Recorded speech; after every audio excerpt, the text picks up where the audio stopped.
believing in the power of authentic partnerships. This is something we live daily at Fit. It's literally our purpose or our core focus. Related to that, a moment stands out recently that we lived through.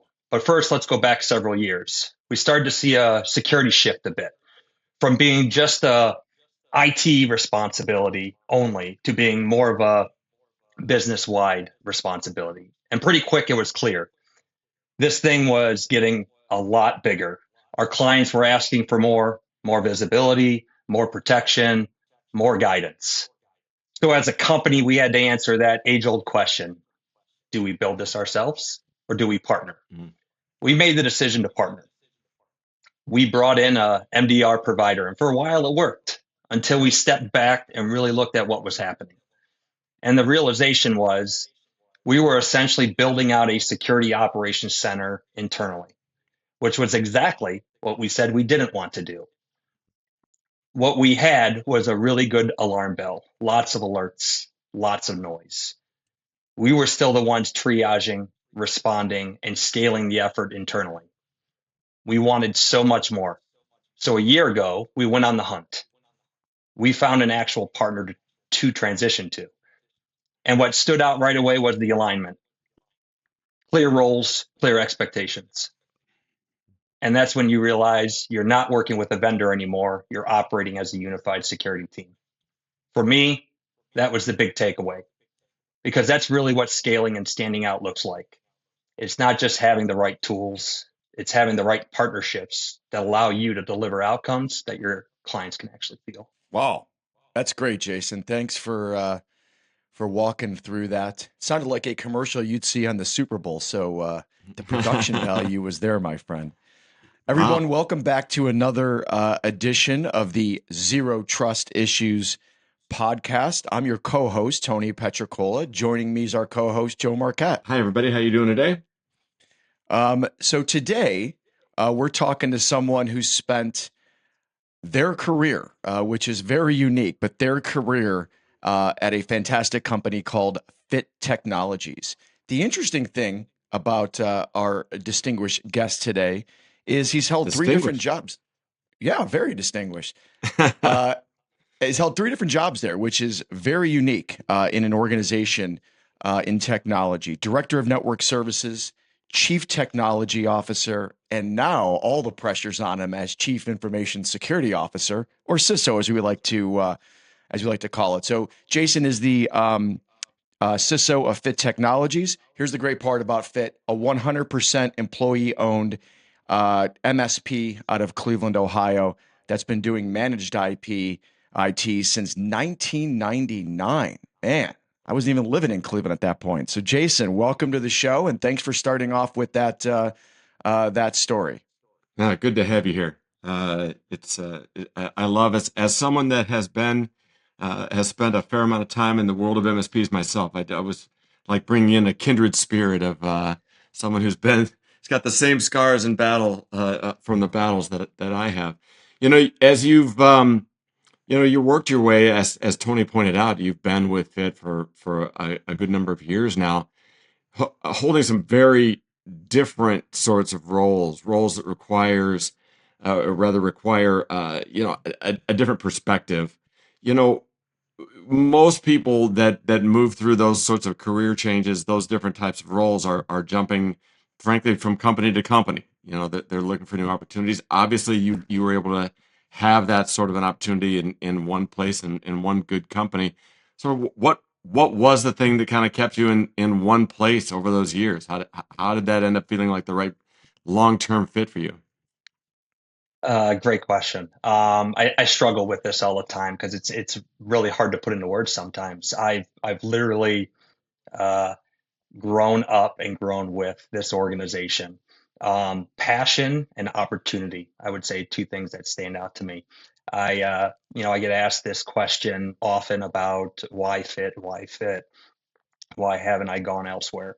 Opportunity is obviously one, but passion is a whole nother game. And the only way I can put it into words to help explain the reason why is a story about my wife. Like previously, she no longer works there, but she was not happy at a previous role, another job, and she thought I was crazy, literally crazy, because I enjoyed waking up early in the morning and going into work because I have a passion for technology. I love what I do and I love who I get to do it with, right? The culture here at Fit is hard to explain, right? It seems quite cliche to say, oh, it's a family like atmosphere, but it is. I've been here for over 20 years. I've grown up with a lot of the same individuals that have longevity at this company, and couple that with the technology and opportunities that they've provided, they have literally helped me grow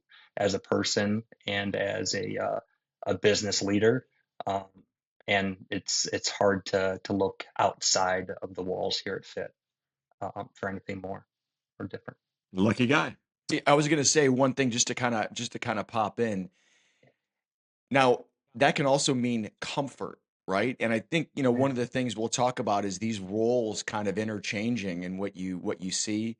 But Joe, as you were doing your MSP and you have that, is that unique? And then how do you see that flow like Jason kind of progressed? Well, I think it's fascinating because if nothing else, there's the roles that you've played, Jason, are so unique.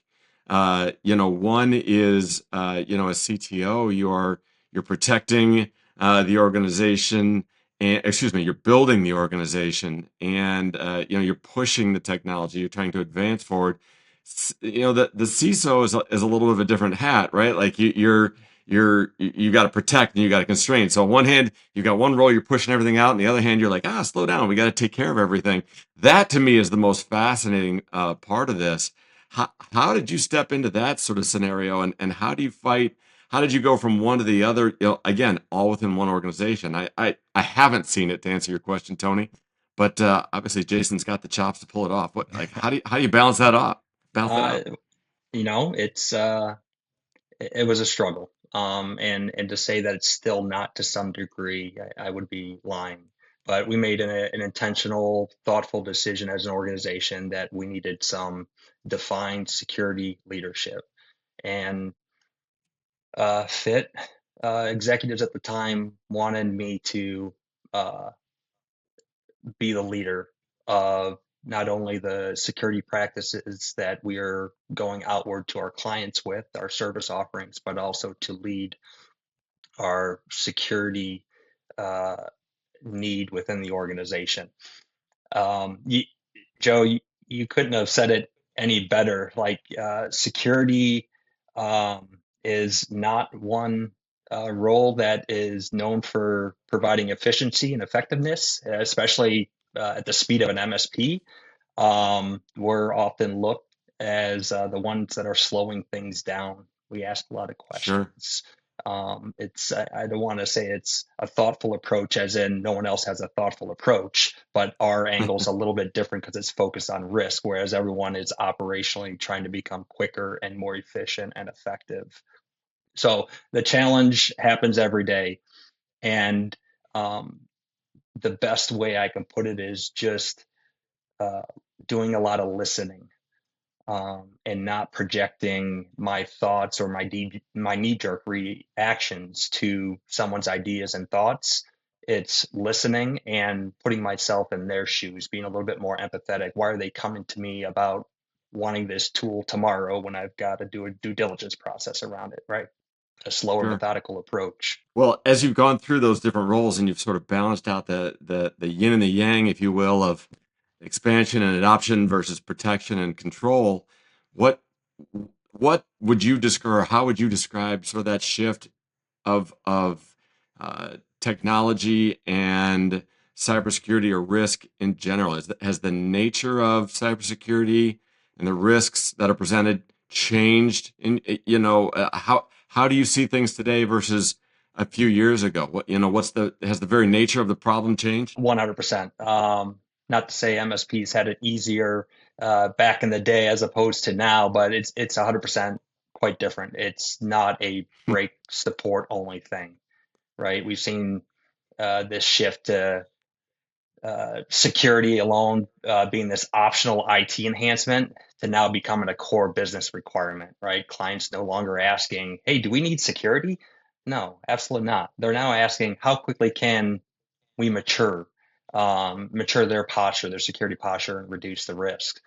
So the whole idea of an MSP is now you have to have this fundamental security layer, this security maturity into your service offering to clients. Jason, here's the I think the toughest part of your position from someone from the outside looking in.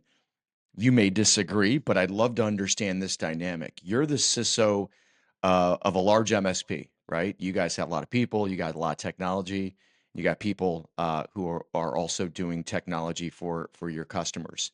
Theoretically, because you're providing that security stack, you're kind of the CISO for a lot of customers as well that are using your security stack. So, how do you juxtapose that? Number one, and number two, how do you make sure both are getting equal attention and the proper technology so their businesses aren't disrupted, they're not hacked, they're not put themselves in a bad position? How do you juxtapose that? Yeah, it's very unique. I kiddingly say it is like a two-headed monster, right? I do sit in two seats today. I lead Fit's internal security program, right, which I report up to Fit's CEO for. And then I also act as the CISO or vCISO for our clients, right, that I report up through our COO regarding. It's a challenge, right? But I might be the face, but I'm not the deliverer of all the services. It takes a great team, and that team is every single person at Fit. It takes trust and buy-in from our client executives who entrust us and trust me with helping them prioritize their risk, prioritize any compliance needs. Then obviously our security services team and our service delivery team members to help deliver uh, this roadmap that we have created together. So it's definitely not something I can take all the credit for. In fact, most of the credit goes to the other individuals that I just mentioned to help deliver that overall roadmap or that picture for the organization, both internally and our clients. Bleeds into another question that I have to ask, and hopefully it's not too revealing, but your client base covers hospitals, schools, nonprofits, uh, you know, organizations and industries even that run with remarkably thin margins on a regular and still have a fair amount of regulatory exposure, right? So you've got kind of a 1-2 punch there from a cybersecurity standpoint. What does, we're not going to name names, but what does, security actually look like, when clients come to you? I mean, is it not where you want to get them, not where you think they should be, but what's the real state of cybersecurity within your client base? How would you describe it? And are they getting close, or is it still a challenge? Yeah, it's still a challenge. Having as many clients we have across the varying industries, it's hard to just say a few words that describe all of it. It's all over the place, Joe. Um, we have some client environments that come and they're quite mature already, right? They're maybe 100% to a NIST compliance or maybe 80% to like a CIS compliance framework, right? They're relatively mature when they enter into our ring. There are some entities, some client environments that are not, right? You could tell that they do not, as an organization, value technology as much as we would want them to, and where we're going to take them on the IT journey when they partner with Fit from an MSP perspective. But uh, going to one of your questions, uh, what's the state? Are they there? There meaning where we want them to be? No, they aren't, and they're not going to be because of that is always moving, right? Technology moves too fast. Right when we think we got into a good place, um, welcome AI, right? And now we're going to Right. completely reset the bar, and it's just continuously moving. It's challenging, which someone who's passionate about security, cybersecurity specifically, and technology, there's no better ring to step into. I mean, you're right. Yeah. I mean, AI has just accelerated everything, of course, but from a cyber perspective, it's just put it in a time capsule and just rolled. I mean, it's pretty intense. So I remember when you wrote an article for Crane's Cleveland business about, and it sounded maybe like a little plea for help there. I like it. I like the way you think that cyber's not just IT's job. Like, come on, I need some help here. Let's share. Yeah. Let's share this. Let's share this thing. So, when you talk to clients about that, or for clients maybe that aren't your clients that just read that article, are they buying it? Are you seeing other folks thinking of it from a risk management perspective, from a resilience perspective, and not just something the IT guys do when they're not fixing the printer? I would say it's a mixed bag, but I would say most of our clients are wanting to jump in last week. Um, so there aren't too many that are scared. There are some have a little bit more or a little different risk appetite. But for the ones that want it yesterday, um, as a typical CISO or cybersecurity professional, we're asking questions. We're getting thoughtful about it because AI, don't jump in because it's a buzzword. Be intentional of what you're going to use it for. And before that even happens, understand what you have within your organization today. A big thing I preach all the time is the asset management, right? No one likes asset management. It's not exciting at all, right?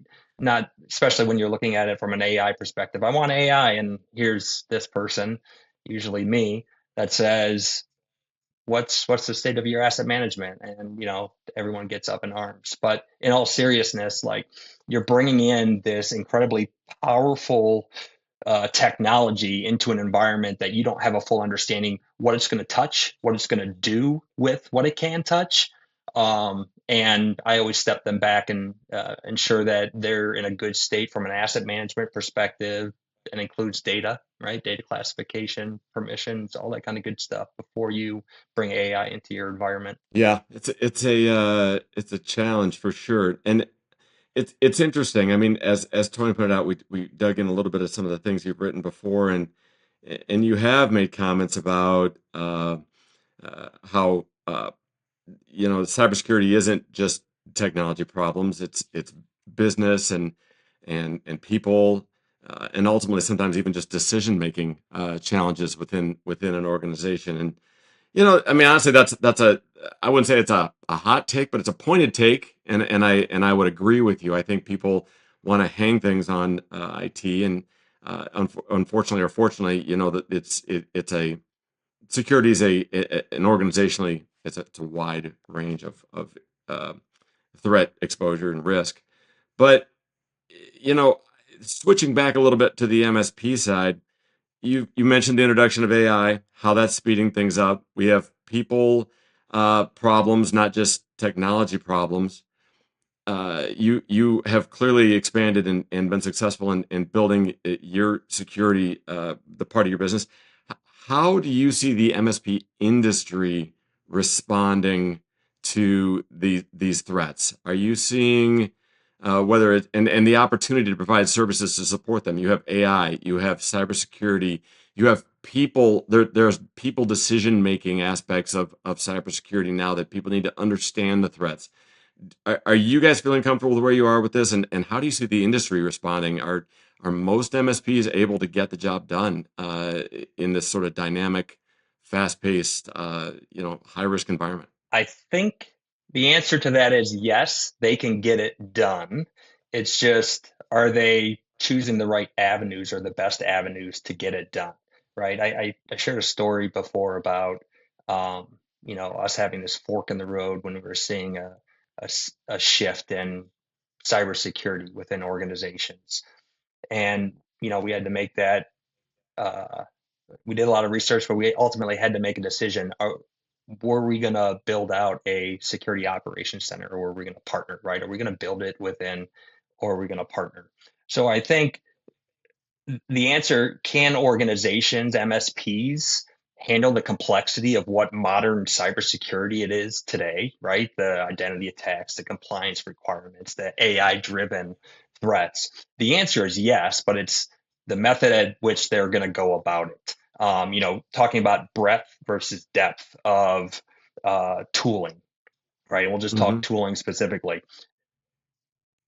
A lot of MSPs tend to go after the breadth more so the depth, right? We're going to gobble up all these tools because I want to do cybersecurity, and they don't get enough depth to excel at each one of those, or many of those buckets, we'll call them. And I think where MSPs will be successful at navigating this whole idea of modern cybersecurity, especially AI driven, is looking at the partnership route more than just building out internally. Be honest with yourselves. Where do you excel at as an organization? Don't just take on another business unit because you want to do it.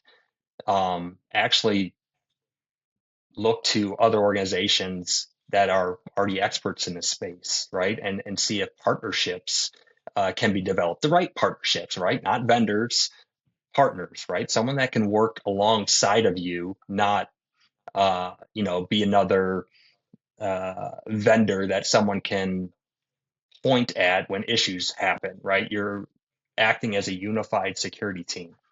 So, Joe, in short, I would say MSPs can be successful in navigating modern cybersecurity if they just choose the right path, right? And I think most of the time that right path is finding the right partner that's already excelling at that particular market. Jason, one last question for you, and then we'll go to our takeaways like we normally do. Security training. I know you're a big proponent of this. You and I have talked about this. Actually, here at AgileBlue, I just took my security training. I think I got them all right except one. We won't go to the one I got wrong. But anyway, Yeah. just don't Ironically, tell I think I anyone. got one. I think I got one wrong too. So that's not good. That's The one I got wrong, it sounded good. So I that's know, let right? me let me ask you that question. With all this training, everybody does it. We got all these vendors that provide it. You got people getting trained throughout the year. Why is phishing still so effective? Uh, wow. Wow, that is uh, such a And if you don't fantastic. have an All right. answer, you say, "I Well, don't no, know." no, no. There's I mean, obviously, the easy response is people, right? People not slowing down, right? And training can be effective, right? But having it be to where it's not a punitive action, right? I'm not having all the staff here at Fit take training because of uh, a compliance check mark, right? Getting them to realize the why, right? Why is this important, and have a little bit of buy-in from the end users, right? Not force it on them, saying like, "Hey, I want you to take this," and get them to be like, "Yeah, I do want to take this too," right? The importance of it, the why they're getting training is important, and not being punitive when they do miss one question, because one question could be one click that obviously turns into an incident. But yeah, AI is helping phishing tremendously when it comes to sure. the effectiveness. But even before AI, there was still a lot of effective phishing things. And a lot of it is people just not slowing down, people trying to rush through, become as efficient and effective as possible, and not thinking that, hey, this action could impede my efficiency and Hmm. lead to a catastrophic event at the organization. But yeah, the why is um, people just say it looked legit and they clicked, right? And don't think about the context, right? The context awareness side. Like, hey, have you ever talked with someone at I'm going to own your data.org before? And, you didn't win a new BMW. Why are you clicking on this email? And oftentimes when That's the one I clicked on. Right. when we look at the malicious URL clicked events, right, from a detect and response alerting perspective, we often see that people are performing that malicious click within 25 seconds of receiving the email. Wow. And that's why we believe that it's just people not slowing down and asking, why am I receiving this? Yeah. It's a great I, point. it is. I think there's, I believe it was the Malcolm Gladwell book. I think it was speaking with strangers, talking to strangers. But there's and I don't hold me to that exact quote, but if there's something to the effect of like, it would be impossible for people to, if your default was not to trust other people, it would make your day extraordinarily difficult because you'd have to pause with everything. So the human nature is to kind of say, people are being honest and straightforward with me as a default, and I think that plays into the very actions that you're describing. So I think you're spot on. I have one quick follow up on that before we get to our closer. We talked about training. We've talked about a couple of different topics related to protection. Are there any non-negotiable security controls that you hold regardless of the size of the client? Either if you don't, you're out. We can't even work together. Wow. You want me to pick one control? I'm asking, are there any, and if they exist, what are Yeah. they? I would say probably the biggest one is elevated access. As an MSP, we're the stewards of an environment, right? They own the environment, we're supporting it. But with that is accountability. And we want to have that lane of accountability to ourselves. So there's a lot of trust that comes with that, but we are asking to be the sole administrative account within the organization or accounts, right? And what we get consistently is the pushback of wanting administrative control, whether it's locally on their machine, whether it's in their 365 environment or Google. It's the extensive permissions. And then this is always puzzling and quite frankly, very challenging, is they just want, that's their reasoning, that's their justification. We want a role because we'll ask pointed questions. Please explain to us why you're looking to have this additional role. What in your job function are you looking to do? Because what we're going to look to do is pare down from an administrative and get a little bit more granular, right? Delegated access. And simply what we get often is, well, I just want it. And that's usually a non-negotiable item that we come across somewhat often. Yeah, that's understandable. Makes perfect sense. More humans. Yes. We're the problem, Jason. We're the problem. All right. One last takeaway. This is going to be the soundbite everybody in the world will remember you by. Everyone. Yeah. Like every single This person. is your legacy. This is it. So what's the one takeaway for anybody listening to this podcast today you want them to remember, takeaway that will help them improve either their day or maybe their business? Wow. Just a little pressure there, huh? Yeah, if there's one thing I would want people to walk away with, know the difference between a vendor and a partner, right? We learned that based on that story I shared earlier in a challenging way. We unintentionally picked the vendor, slowly realized that we were building the very thing that we didn't want to build. And when you find an organization that's aligned with a true partner, one that operates as an extension of your team, everything changes, right? Clear roles, clear expectations. So if you're an MSP, MSSP, or quite frankly, anyone in any other industry out there, ask, can this company operate with me? Not just what can this vendor do for me? Because that's the difference between growing and growing well. Because end of the day, vendors will undoubtedly fill gaps, but partners are going to help build futures with you. Thank you very much. Joe, you got a takeaway? And then we'll wrap up this sucker. No, this has been great. I really do appreciate it. I think the challenges that the MSP world faces right now are immense, and I applaud your efforts, Jason. I know that you've got not only internally but within across all your clients, a good number of challenges in keeping everybody safe. But thanks for doing the good job. Jason, thanks for joining us on this edition. If anybody wants to get a hold of Jason, you can fax him at no, they don't have a fax machine. This is 2026. fittechnologies.com. Check them out. I'm sure you can find them on LinkedIn, Jason Collins. And if you are interested in talking to AgileBlue, it's really easy, agileblue.com. Everybody have a great day. Jason, thank you very much. Thanks for tuning in to Zero Trust Issues. Be sure to click follow so you never miss an episode. And visit AgileBlue.com to learn more about how AI-native cybersecurity can protect your business. The information shared in this podcast represents the views and opinions of the guest and does not necessarily reflect those of AgileBlue. This content is provided for informational and educational purposes only and is not intended as professional cybersecurity, legal, or business advice. Always consult qualified professionals regarding your organization's specific needs or circumstances.